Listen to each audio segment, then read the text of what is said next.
कल पाण छा पढ़ियो हुयो? पाणी जो जीवन चक्र। पखी जे जीवन चक्र जो पहिरियों ॾाको कहिड़ो आहे? ॿियो ॾाको कहिड़ो आहे? ऐं आख़िरी मरहलो कहिड़ो आहे? तव्हांखे छा थो नज़र अचे? गिलास जे अंदर छा आहे? पाणी किथां अचे थो?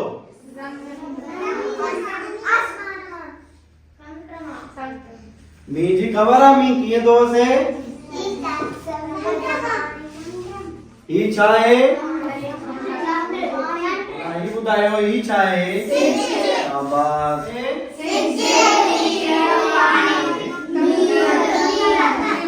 कक्कर ही छा थो करे? अच्छा शाबाश। हाणे ही मूंखे ॿुधायो छाजी तस्वीर आहे?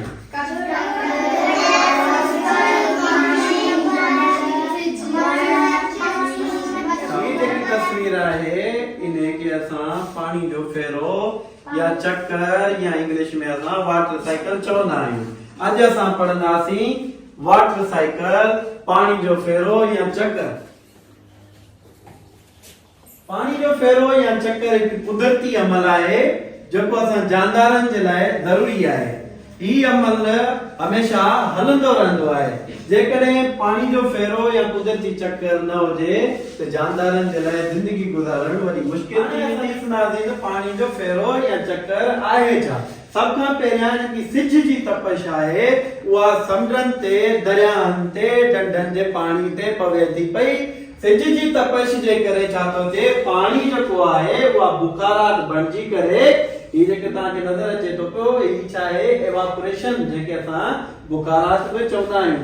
सिज जी तपश जे करे उहे बुखारात बणिजी करे मथे काथे हवा सां गॾिजी करे काथे था वञनि? आसमान में। आसमान में छा थो थिए? आसमान में थधि जे हुजण जे करे उहे बुखारात तब्दील था थियनि फुड़नि में। फुड़नि में तब्दील थी करे उहे ककर या झुड़ ठाहिनि था पिया। छा चवंदासीं? ककर। ई ककरनि में वो एवापोरेशन वारो पानी जेको आहे बुखारात बणिजी करे ककर ठहिया। ककरनि मां छा थींदो? उहो जॾहिं महिल पाणी उहा बुखारात में जेको आहे बुखारात जेके आहिनि उहे तब्दील थियण खां पोइ जॾहिं जोड़ में पाणी वधी थो वञे उन खां पोइ उहो छा थो थिए? प्रिसिपिटेशन, छा थो थिए? बरसात या बारिश या ओलनि या बर्फनि जी शक्ल में वरी उहो पाणी हेठि अचे थो। काथे? ज़मीन ते, ढंढनि ते, दरियाहनि में, समुंड ते।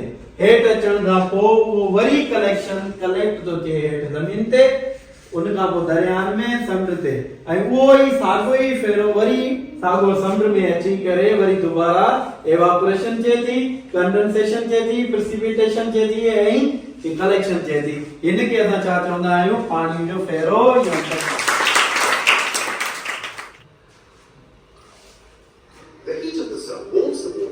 turning it into an invisible gas called water vapor. This process, the changing of water into a gas, is called evaporation.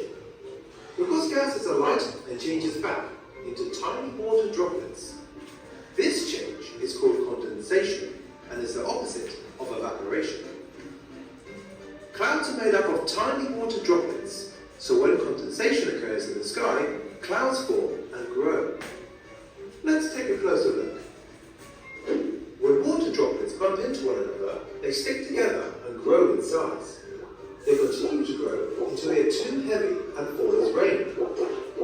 They even grow as they bump into one another on their journey from the cloud to the ground. And every single raindrop that drops fall on the ground surface where the sun can shine on them, and the whole process happens again.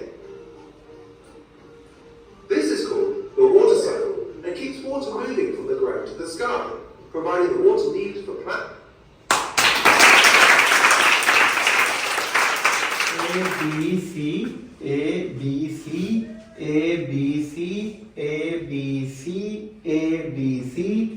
हाणे ए वाला जेके आहिनि अचो पहिरीं bench ते, B वारा अचो B bench ते ऐं सी वारा हेॾां वठो। बी ग्रुप बी, ई ग्रुप सी। हाणे जेके तव्हांखे मां फ्लैश कार्ड ॾिना आहिनि group A, group B, group C.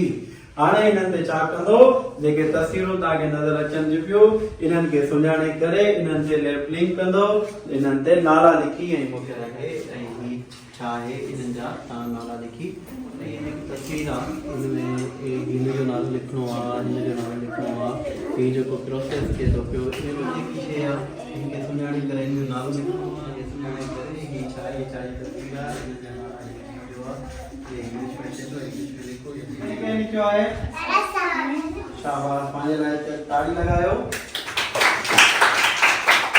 सही आंसर है ताड़ी लगायो प्रेसिपिटेशन गुड क्लैपिंग करो काम करो एवापोरेशन छा है बोलो सिंचाई जी तक फर्स्ट करे समुद्र जो पानी बात कर सूरत में कंडेंसेशन में छा देंदो आप बोलो फॉर यू तब्दीली जो ठाई में गड्डी प्रेसिपिटेशन के छा चवंदा आहिनि हाणे पाण वाटर साइकिल पढ़ियो आहे उन जो हाणे तव्हां छा कंदो जेको आहे ड्राइंग कंदो उन जो जेके क्लाउड्स अचे थो पियो समुंड सिज एवापोरेशन थिए थी पई जेकी तव्हां हाणे पढ़ी उन जो तव्हां डायग्राम ड्राइंग ठाहे पंहिंजे लफ़्ज़नि में उन जे बारे में वाटर साइकिल जे बारे में लिखी करे हिते बोर्ड ते अची बयान करणो आहे शाबाश जल्दी कयो बुक खोलियो